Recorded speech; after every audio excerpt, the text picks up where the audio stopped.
여러분, 회복이 되기 위해서는요, 외적인 회복과 내적인 회복이 동시에 일어나야 온전한 회복이 일어납니다.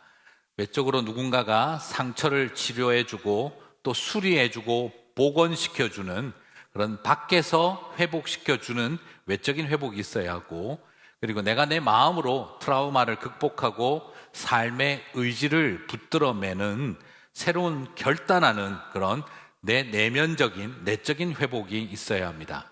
마치 환자가 병원에 갔을 때 내 스스로 고칠 수 없기 때문에 의사와 간호사와 어떤 병원 시설의 시스템을 통해서 외적인 치료와 수술과 회복이 있어야 하고, 또 환자가 스스로의 트라우마를 이기고 내가 삶의 의지를 가져야 하는 내적인 회복, 두 가지가 있을 때 사람은 완전하게 회복된다라고 하겠죠.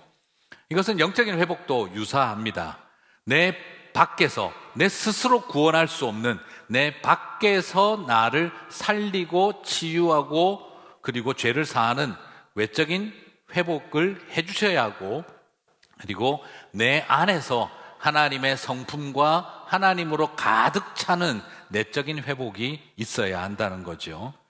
그래서 여러분, 우리의 밖에서 내 스스로 구원할 수 없기 때문에 예수 그리스도께서 십자가에서 죽으시고 우리의 죄를 다 담당하시고, 그래서 우리의 수치를 씻어내어지는 예수 그리스도가 외적인 회복을 시켜주셨고, 그리고 놀랍게도 성령께서 내 안에 들어오셔서 성령의 은사와 성령의 열매를 맺게 하셔서 나를 인파워링 하시는 그런 치유와 회복이 동시에 일어납니다.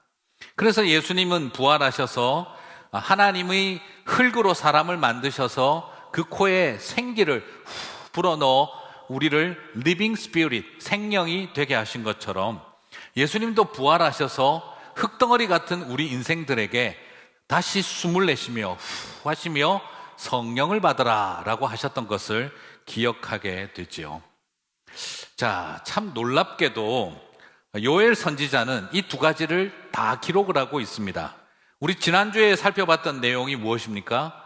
예수님께서 우리와 함께, 요엘서는 하나님이 우리와 함께 하시며 그리고 너희들의 수치를 영원히 씻어주신다라고 했죠. 우리와 함께하고 수치를 씻어주시는 분, 여러분, 구약 요엘 선지자는 모르고 말했을는지 모르지만 그게 누굽니까?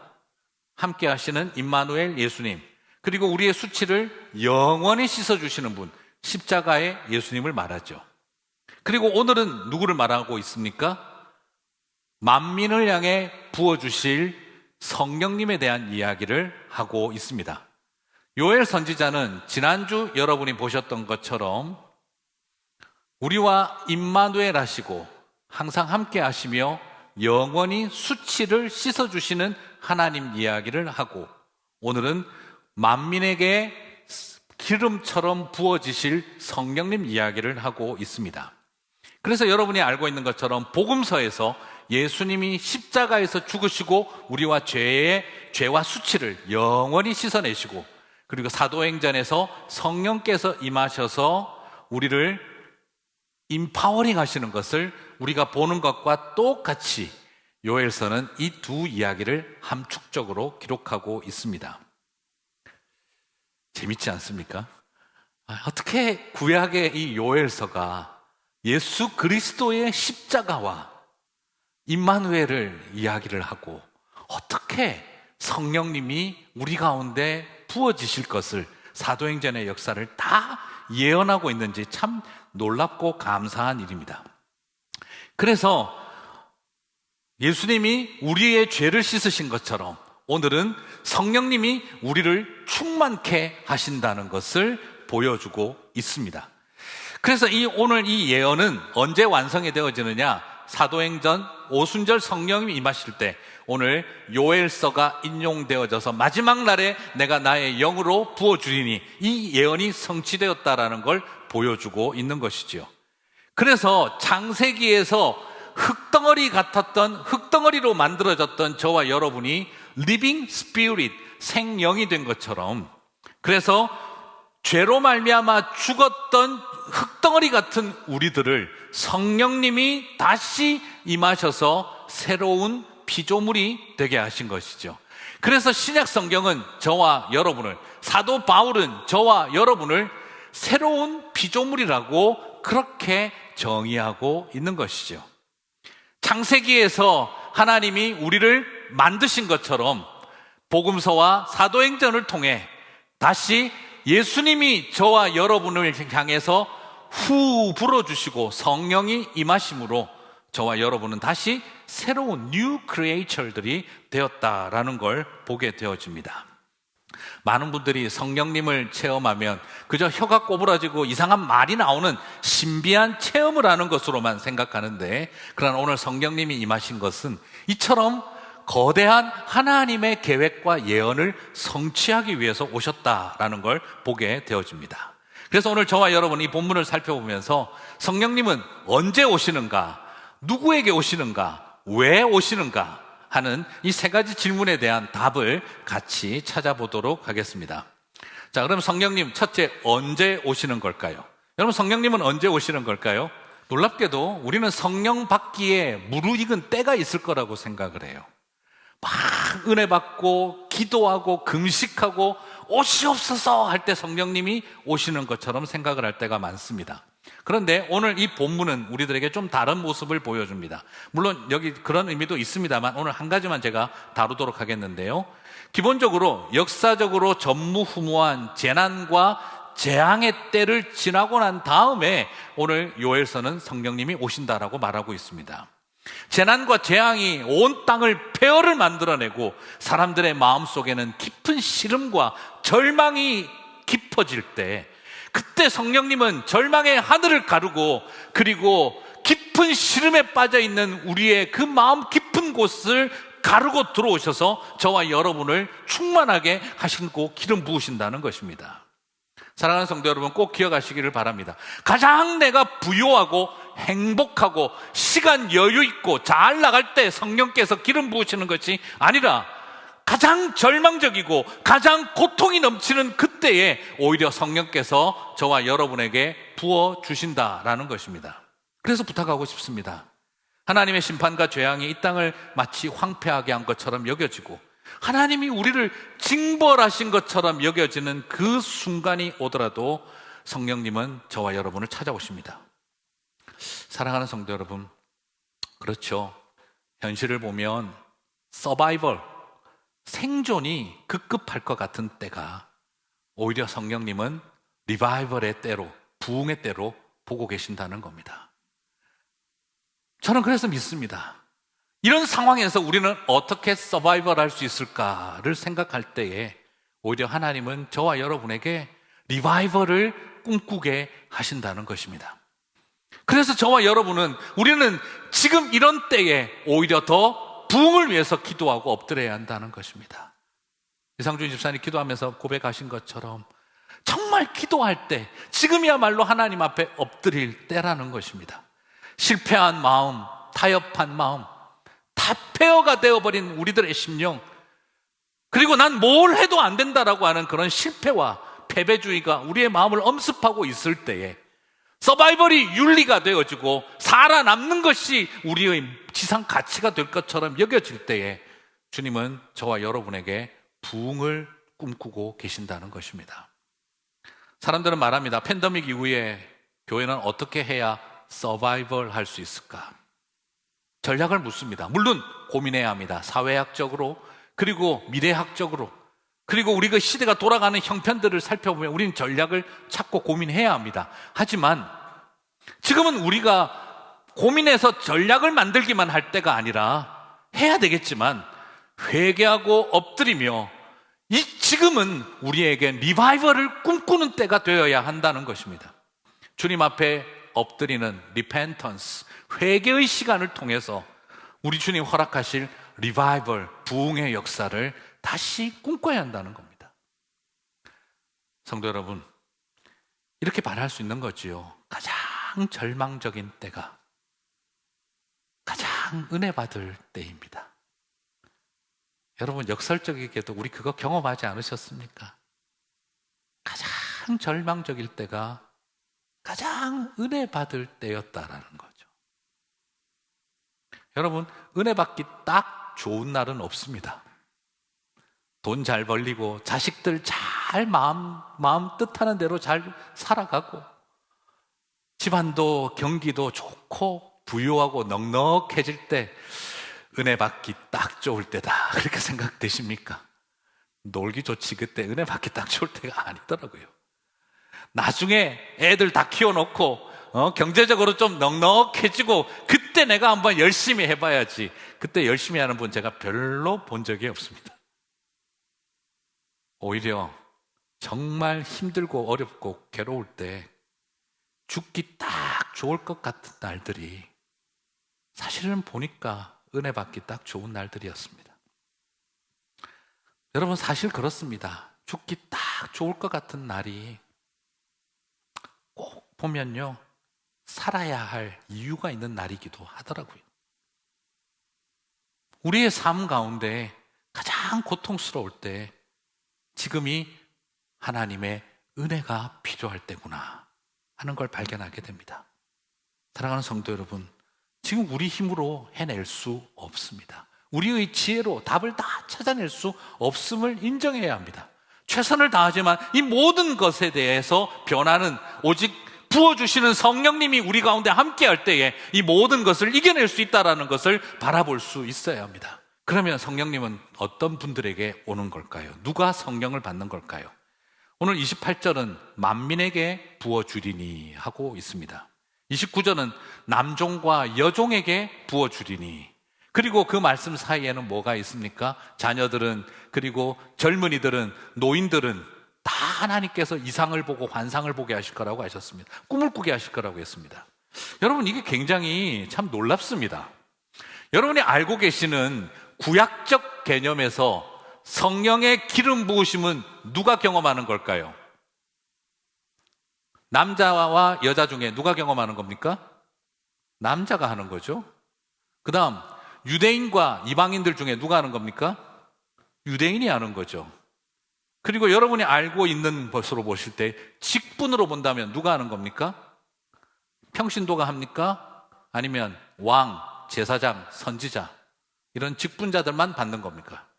왕, 제사장, 선지자만 받는 것입니다. 이 어노인팅의 역사, 정말 성령의 그 부으심의 역사는요, 유대교적 사고, 구약적 사고로 본다면 남자만, 그리고 유대인만, 그리고 왕, 제사장, 선지자와 같은 직분자만 받는 것입니다. 그런데 오늘 구약의 선지자인 요엘이 뭐라고 말하고 있습니까?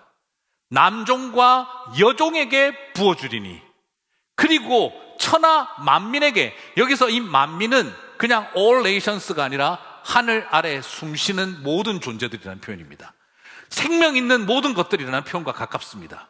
그리고 뭐라고 말합니까? 노인이든 젊은이든 자녀들이든 성령의 기름 부으심이 모든 세대를 통해 일어나게 될 것이다. All nations, all generations. 모든 세대와 모든 민족을 향해 기름 부어줌을 역사하겠다는 겁니다. 이건 완전히 구약적 개념이 아니라 신약적인 의미를 가지고 있습니다. 성령님이 임하시면 어떻게 된다는 거죠? 인종의 벽과 차별을 뛰어넘고, 남성과 여성을 갈라놓았던 벽을 뛰어넘고, 직분을 가지고 구별시켰던 벽을 뛰어넘고, 이 모든 것을 뛰어넘어 자유인이냐 노예냐 따지지 않고 뛰어넘어 역사가 일어난다는 것을 지금 요엘 선지자가 예언하고 있다, 이 말입니다. 유대인들의 율법주의적인 편견과 차별의식을 완전히 뛰어넘어 새로운 세상, 새로운 사람들을 통해 하나님은 이 모든 역사를 이어가게 하겠다는 겁니다. 여러분, 그렇지 않겠습니까? 흙덩어리를 리빙 스피릿이 되게 하신 성령님입니다. 피부 색깔이 문제가 될 것이며, 남자냐 여자냐가 문제가 될 것이며, 나이가 많으냐 적으냐가 문제가 될 것이며, 그리고 자유인이냐 종이냐, 부자나 가난한 자냐, 배운 자냐 못 배운 자냐, 이런 것이 중요하겠습니까? 흙덩어리보다 못난 게 뭐가 있겠습니까? 그 못난, 가치 없고 쓸모없는 흙덩어리를 리빙 스피릿이 되게 하시는 성령님이시라면, 우리가 거기에 어떤 어떤 인종, 젠더, 어떤 피부 색깔, 어떤 사회적인 어떤 지위 이런 것들을 따지지 않고 하나님 성령께서는 이 모든 편견들을 뛰어넘어 세상의 all nations, all generation들을 통해 복음의 역사들을 다시 시작하겠다는 것이죠. 사랑하는 성도 여러분, 성령님은 굉장히 신비로운 존재이면서 굉장히 사회적 존재이시고, 그리고 굉장히 사회적 존재이기에 굉장한 신비로운 존재입니다. 이게 여러분 철학적 결단과 정치적 결단과 사회학적 각성으로 가능한 일이 아닙니다. 이것은 영적인 은혜, 성령의 충만함이 우리로 하여금 지금까지 살아오며 우리가 만들었던 선과 금과 프레임을 깨뜨리고 한 형제와 자매로 교회가 되게 하신다는 것입니다. 이것이 진정한 신비입니다. 사람이 할 수 없는 거예요. 사랑하는 성도 여러분, 성령 강림을 그저 신비한 체험하게 하시는 수준으로 이해하는 것이 아니라 우리 안에 있는 편견과 차별을 뛰어넘어 새로운 피조물로 한 교회로 한 형제와 자매가 되게 하시는 그 놀라운 모습을 경험하게 되시기를 바랍니다. 그래서 사도 바울이 말한 것입니다. 유대인이나 헬라인이나 남자나 여자나 자유인이나 종이나 그리스도 예수 안에서 한 성령으로 하나가 되었느니라 라고 말한 것입니다. 이 역사는 바로 성령님이 하시는 일입니다. 그 성령의 역사가 오늘 저와 여러분 안에, 우리 안에, 이 세상 가운데 일어나게 되기를 주님의 이름으로 축복합니다. 그렇습니다. 특별히 선택된 소수자의 전매 특권이 성령의 능력이 아닙니다. 그러므로 저는 부탁드리고 싶어요. 그리스도인으로 있으면서 인종차별과 성차별과 지역감정과 계층 간의 갈등과 제국주의적 사고를 그대로 가지고 있다고 한다면 심각하게 생각해야 합니다. 내 안에 성령님이 계신가? 오늘 커피 브레이크를 하신 분들은 지금 당황스러우실 겁니다. 목사님이 요엘서 강해를 하고 있나 골로새서 강해를 하고 있나 헷갈리실 겁니다. 새 사람을 입으라, 골로새서의 바로 그 메시지와 똑같습니다. 오히려 저는 부탁드리고 싶어요. 방언을 하느냐 못하느냐, 귀신을 쫓아내느냐 못 내느냐, 예언을 할 수 있느냐 없느냐가 성령님이 계신지 안 계신지를 판단하는 것이 아니라 오히려 여전히 내 안에 편견과 그리고 미움과 차별이 가득하다면 정말 내 안에 성령님이 계신지를 심각하게 질문해야 하는 것과 같습니다. 이렇게 성령님은 역사하시며 우리가 넘지 말라고 그어놨던 수없는 선과 금을, 장벽을 무너뜨리고, 그리고 그곳에서 저와 여러분을 왕과 제사장과 선지자로 그리스도 예수 안에서, 성령 안에서 세우신 줄 믿습니다. 여기에서 소망을 바라봅니다. 미국 아주사 대부흥운동은 정말 한쪽 눈 장애를 가지고 있었던 흑인 목사의 마국간에서 아주사 대부흥운동이 일어나게 하셨습니다. 인도의 부흥은 버림받은 여성들, 성폭력으로 임신한 미혼모들을 모아서 돌보는 시설에서, 그곳에서 부흥의 역사가 시작됐습니다. 스코틀랜드의 부흥은 시골에 30명도 들어가지 못하는 손바닥만한 교회 예배당에서 배운 것 없는 20대 젊은이를 통해 스코틀랜드의 대부흥의 역사가 일어나게 하셨습니다. 왕과 제사장과 선지자를 통해 그 일을 하신 것이 아니라 누구든지 부어주셨던 성령님의 역사가 이 세상의 작고 천한 사람들을 통해 하나님은 그 일을 시작하게 하셨던 것입니다. 조선의 부흥도 마찬가지입니다. 을사조약으로 다 망해버린 나라였습니다. 그러나 이 망해버린 나라에 말씀으로 세워진 성서조선을 꿈꾸며 돌쇠 같은 사람들, 뺑덕어멈 같은 사람들, 그 사회의 밑바닥 인생을 살아왔던 사람들이 하나님을 알고 복음을 알고 엎드리고 기도하기 시작을 했습니다. 그래서 하나님, 말씀 위에 세워진 나라가 되게 해 주십시오. 그 마음 하나로 나왔습니다. 그래서 농한기에 농사 짓다가 모여든 사람들이 추운 겨울 2월달 1월달 평양의 거리에 마당에 속 걸어놓고 하나님 말씀 배우다가 아무것도 아닌 그 시대에 쌍놈이라고 취급당하던 사람, 평민이었던 그 사람들 안에 부흥이 임했던 것이지요. 선교사가 있었습니까? 목사가 있었습니까? 아닙니다. 하나님 앞에 회개했던 장로님 한 분의 회개 기도를 통해 부흥의 역사가 시작되었습니다. 그것이 조국교회 부흥의 출발이었습니다.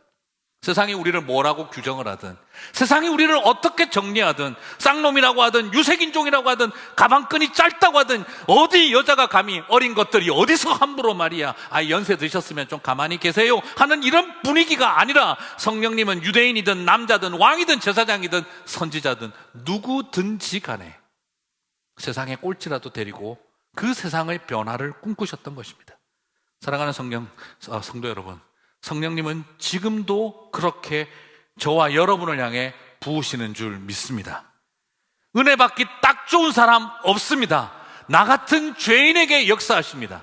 그것이 우리 하나님이 하시는 은혜의 역사라고 믿습니다. 여기서 우리는 성령께서 오신 이유를 마지막 세 번째로 발견합니다. 32절은 말합니다. 누구든지 여호와의 이름을 부르는 자는 구원을 얻으리라. 여러분, 이것도 보면 구약적이지 않습니다. 오늘 누구든지 예수의 이름을 부르는 자는, 마치 이건 신약 성경을 보는 것 같습니다. 그리고 더 놀라운 건 누구든지라니요. 구약적인 개념에서는 누구든지라는 말이 떠오를 수가 없죠. 오직 유대인들만 구원을 받는 겁니다. 그런데 유대인 중에 여호와 이름을 부르는 자는 구원을 얻으리라 해야 되는 거예요. 구약의 선지서라면 그게 맞겠죠. 하지만 요엘 선지자는 뭐라고 말합니까? 누구든지, all nations and all generations, 누구든지, 남자나 여자나 유대인이나 헬라인이나 자유인이나 종이나 사제나 평신도나 왕이나 백성이나 누구든지 구원을 얻는다라고 합니다. 여러분, 성령님은요, 놀랍게도 어떤 이퀄라이저와 같다는 그런 존재입니다. 이 세상의 어떤 것들을 보지 않고 똑같이 보고 저와 여러분을 구원하는 그런 이퀄라이저 같은 분이십니다. 이처럼 성령님은 여호와의 이름을 부르는 자는 누구든지 구원을 얻게 하기 위해서 이 시간 저와 여러분에게 기름 부음으로 역사하신 것입니다. 사랑하는 성도 여러분, 누구든지 구원을 얻는 역사, 누구든지 성령 받는 역사, 언제 이루어졌습니까? 요엘서가 쓰여지고 사도행전이 쓰여질 때, 그때 우리는 이 요엘서의 말씀이 성취된 것을 저와 여러분은 모두 보았습니다. 그래서 누구든지 여호와의 이름을 부르는 자는 구원을 얻으리라는 이 동사는 미완료형으로 쓰여져 있습니다. 그리고 지금도 여전히 누구든지 주의 이름을 부르는 자는 구원을 얻으리라고 미완료형 시제로 지금도 사용되고 있습니다. 그래서 어제도 구원 얻었고 지금도 구원 얻으며 앞으로도 구원 얻을 것입니다. 성령님이 이 땅에 오셔서 누구든지 그의 이름을 부르는 자는 주님 앞에 나아가게 하고 계시는 줄 믿습니다. 그래서 하나님은 약속하시고 성취하십니다. 요엘의 예언은 사도행전에서 성취되었고, 그리고 이 예언은 요한계시록에서 다시 성취될 날이 올 것입니다. 여러분, 그것을 믿으시기를 주님의 이름으로 축복합니다. 하나님은 약속하시고 반드시 이루십니다. 그 소망을 붙드시기를 바랍니다. 말씀을 마무리하겠습니다. 저는 우리를 찾아오셔서 구원하시는 하나님의 이야기, 한 장애인 딸을 가진 아버지의 이야기를 통해 좀 느껴집니다. 화재 현장에 딸을 구하기 위해서 불덩어리 속으로 뛰어들었던 한 아버지의 이야기가 있습니다. 장애를 가진 딸아이가 화재 가운데 미쳐 나오지를 못했다는 말을 들었습니다. 소방관들조차 전문 장비를 가진 우리도 지금 들어갈 수 없습니다. 모든 사람을 통제하고 있는 그 순간에 그 아버지는 이불에 물을 적시고 그리고 뒤집어 써서 그냥 그 안으로 달려 들어가 버렸던 것이죠. 기적적으로 딸아이를 구출하고 나온 아버지가 숨을 몰아쉬고 있는 자리에서 옆에서 이렇게 물어봤다고 합니다. 아니, 어떻게? 그때 그 아버지가 하신 이야기가, 옛날 어르신들이 이런 이야기를 했죠. 앞에서 총알이 날아오면 애를 업고 뛰고, 뒤에서 화살이 날아오면 애를 안고 뛰었다라는 말을 들었습니다. 그게 부모입니다. 죽는다 하더라도 뛰어 들어갈 수밖에 없었습니다. 내가 죽어야만 딸을 살릴 수 있다고 해도 저는 아마 그렇게 했을 겁니다. 왜냐하면 분명히 제 딸이 저를 기다리고 있었으니까요. 아빠가 구하러 올 것을 믿고 기다리고 있었을 테니까요.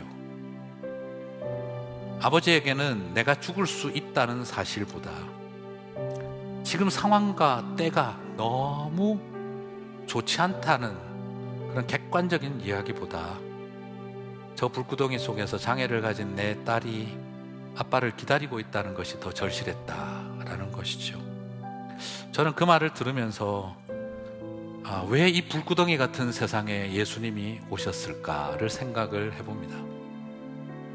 스스로 걸어 나올 수 없습니다. 스스로 빠져나올 수 없습니다. 그 옆이 폐허가 되고 불덩어리가 되어져 있다 할지라도 이 땅 가운데 당신의 사랑하는 아들을 살리고자 하는 아버지는 그래서 예수님을 보내셨던 것이지요. 그리고 예수님을 십자가에 매달아 죽인 세상에 성령님은 하늘을 가르고 들어오셨습니다. 불구덩이 같은 세상에 더 큰 불구덩이가 되셔서 불덩어리로 임하셨습니다. 그렇습니다. 세상이 황폐할 때 그래서 새 성령님이 오시는 겁니다. 이렇게 잿더미처럼 되어버린 세상, 누가 오기나 할까 싶을 때 우리의 절망의 하늘을 뚫고 그리고 의심의 하늘을 뚫고 성령께서 하늘을 가르고 우리 가운데 임하시는 것입니다. 누구든지 찾아오시고 누구든지 구원하시는 것입니다. 환경이 좋아서 오시는 것이 아닙니다. 최악의 환경이기에 오시는 것입니다. 사람들이 훌륭해서 오시는 것이 아닙니다. 죄악된 인생들이지만 오시는 것입니다. 그분을 구하고 기다리시기를 바랍니다. 불 속에라도 들어가서 저와 여러분을 구원하실 아버지 대신 바로 하늘 아버지께서, 예수님께서, 성령께서 우리 가운데 함께 하십니다. 그러므로 소망은 오직 임재하시는 성령님, 부어주시는 성령님에게만 있는 줄 믿습니다. 그 역사를 바라보고 나아가시는 저와 여러분 되시기를 주님의 이름으로 축복합니다.